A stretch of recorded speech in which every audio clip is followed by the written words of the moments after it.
Tudo bem, irmãos? A aula hoje é de introdução ao Novo Testamento 1, capítulo 4, tá?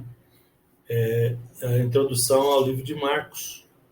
O livro de Marcos, aqui na sequência dos evangelhos, né? Vamos primeiro à autoria. O autor é Marcos, filho de Maria, mulher crente de Jerusalém, né? Atos 12:12. Vocês sabem que os nomes do povo judeu se repetem muito, porque eles usam os mesmos nomes desde a antiguidade, vai colocando os mesmos nomes nos filhos, né? Então, a Maria é um nome comum ali no tempo de Jesus. E o tema, Jesus é o servo sofredor e fiel de Deus, né? O tema central do livro de Marcos apresenta Jesus como servo fiel, tá? Então, é nesse aspecto aí que nós vamos basear o livro de Marcos, que é um evangelho sinóptico, tá? Porque os três primeiros evangelhos, né, o evangelho de Mateus, de Marcos e Lucas, eles são parecidos, tá? Por eles serem parecidos, eles são chamados de evangelhos sinópticos, tá? Uma sinopse, uma proximidade dos assuntos aí. Diferente do evangelho de João, que é outra, tá? É diferente deles, tá? Bom, a data da composição supõe-se, né? Imagina-se, você lembra que data na Bíblia é meio complexo, entre o ano 55 e o ano 65 depois de Cristo, tá? Escapa, claro, a informação precisa por falta de fonte segura, né? Livros antigos aí, né? 2.000 anos de distância, mas tá? Todos eles têm alguma objeção, ok? Mas esse aqui não tem muita dúvida não, né? Toda a cronologia histórica e bíblica apresenta dificuldade, né? E tem que ser encarada como natural por ser, tá? Livros antigos, né? Isso não implica, né, em ganhar ou perder a salvação, é apenas uma questão de conhecimento de cronologia, tá? De tempo de composição. Bom, Marcos foi inspirado pelo Espírito Santo para escrever esse evangelho, né, com uma antevisão futura, né, da perseguição dos romanos contra os cristãos primitivos, que doravante eles seriam muito perseguidos dali para frente, tá? E a intenção era fortalecer a fé, né, dos romanos, né, também dos cristãos romanos, para que, se necessário fosse, eles também estivessem prontos a sofrer fielmente, tá, em prol do evangelho, mostrando como modelo para eles a vida, o ministério, o sofrimento, a morte, ressurreição e ascensão do Senhor Jesus Cristo, Filho de Deus, tá?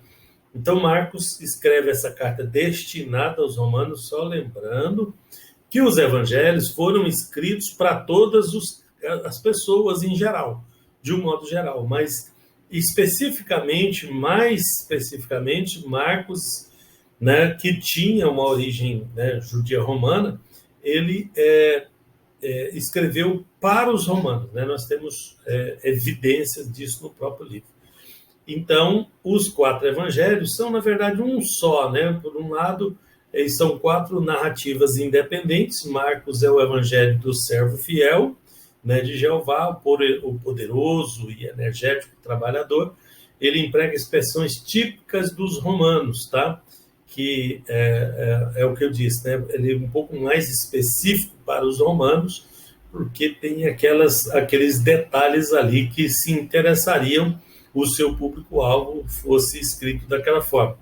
Diferente de Mateus, que foi escrito para os judeus, então os judeus não precisavam explicar a cerimônia, as coisas ali, porque os judeus tudo sabem daquilo, qualquer judeu e tal, então tem as suas particularidades, tá? Bom, tem aí, por exemplo, ele usou aí no escrito a palavra imediatamente, né? Aquela prontidão militar dos romanos, né? E essa palavra aí foi traduzida do grego eutes, né? Que está no dicionário de Strong, tá?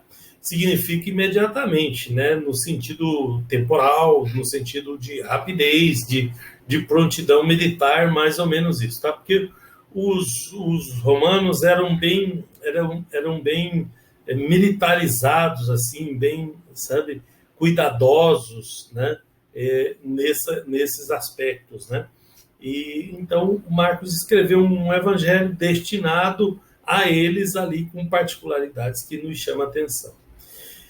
Bom, em uma palavra, os comentadores geralmente concordam em que Mateus destaca a soberania da messianidade de Cristo. Mateus queria provar que Jesus era o Messias, né? Para os judeus, que Cristo era o Messias, né? Então é o Jesus, né? É Messias, o Filho de Deus vindo, né? Lucas queria provar sua humanidade perfeita, porque Lucas escreveu para os gregos. Os gregos eram os gregos da filosofia, inclusive aqueles grandes filósofos gregos, né, antigos, todos já estavam para trás aí do tempo de Jesus, tá? Platão e o resto da turma estavam todos aí para trás, tá? E então eles eram um povo mais sábio, mais inteligente, mais centrado, mais estudioso. Então Lucas tenta mostrar a humanidade perfeita de Cristo sendo o Salvador, mas em igualdade de condições com os seres humanos. E João, a sua divindade gloriosa, né? Mostra Jesus como rei, como divino, como rei, né? E o que o Marcos pontua mais é a sua obediência como servo e trabalhador fiel, que é uma coisa que os romanos admiravam muito, né? Bom, no livro de Marcos, nós descobrimos Jesus mais aquele que está servindo o seu povo do que como mestre ensinando as massas, tá? Mateus acentua suas palavras, né, ensinadas, e Marcos salienta os seus atos, né? Porque o povo romano era mais de atitude, mais de atos, né? Aí tem uma tabelinha aí na página 139, tá? E para vocês compararem, né? Mas eu vou pular ela por motivo de espaço, é só para clarear aí para vocês. Tá? Na 140, então já vem o caráter de Cristo, tá? A face do caráter de Cristo, enfatizada por Marcos, né, é a mesma declarada por Paulo aos Filipenses no capítulo 2, tá? Versículos 6 a 8. Né? Aquele servo que se humilhou, e se humilhou até a morte de cruz, tá? Fato ainda de maior relevância, né? Marcos inicia sua obra declarando que esse humilde e obediente servo do Senhor, né, é igualmente o mesmo Deus forte lá do livro do profeta Isaías, capítulo 9, versículo 6. Então, esse trânsito aí entre o humilde e o forte e o poderoso, né, isso chamou muita atenção dos romanos, e a intenção do autor Marcos era essa mesmo, tá? Bom, as características do livro de Marcos. O livro intitulado Marcos é diferente dos outros 3 evangelhos também, né? Não informa coisa alguma sobre o nascimento, nem infância, diferente nesse sentido, no sentido de conteúdo. Enquanto Lucas mostra alguma coisa, Marcos mostra outra, mas é a mesma história contando com narrativas diferentes, tá? E algumas coisas se encaixam perfeitamente de um no outro, nos sinóticos principalmente, tá? Que são os 3 primeiros, tá?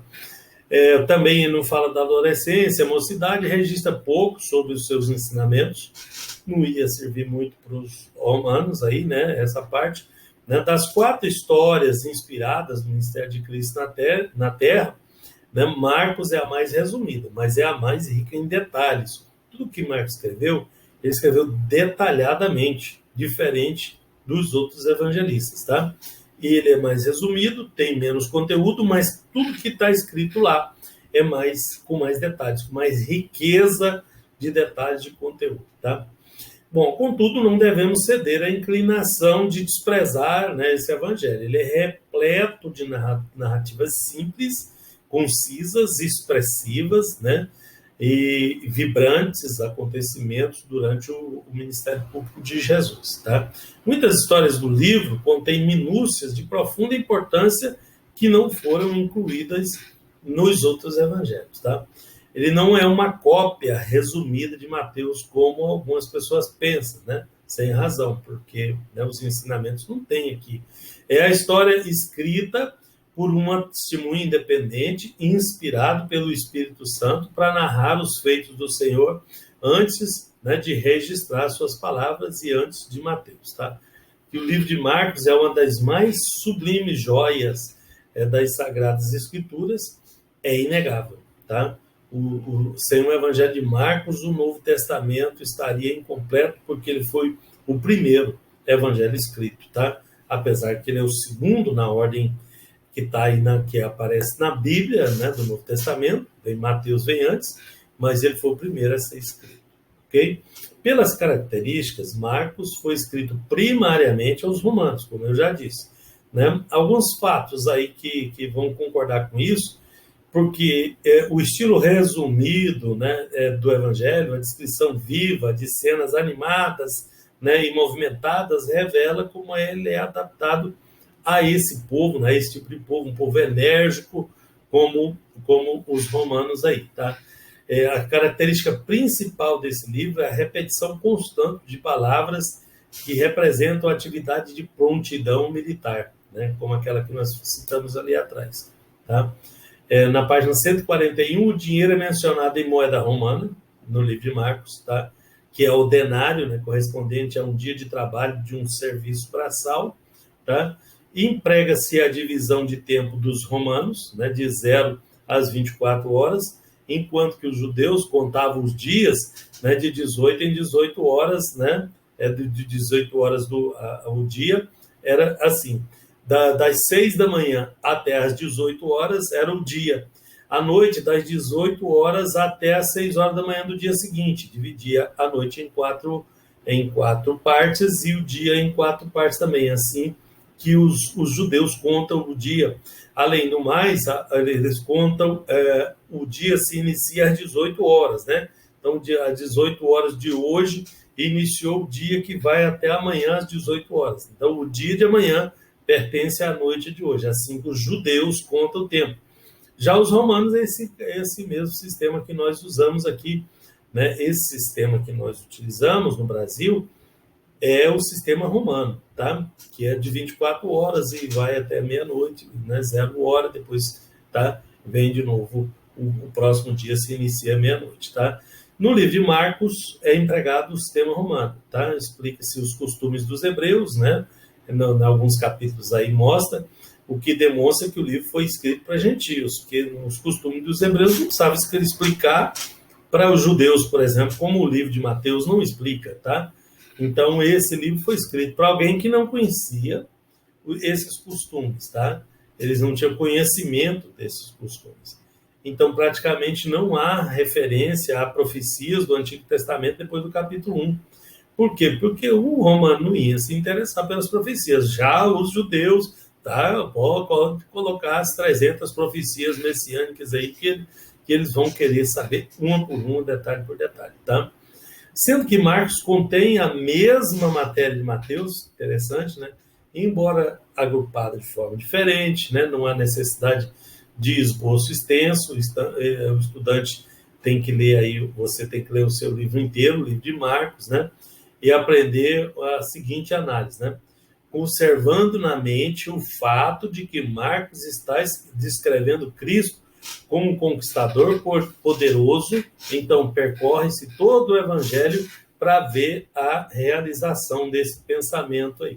Marcos exibe aí na página 141 ainda, o conquistador reivindicando o seu direito de reino e de poder, né?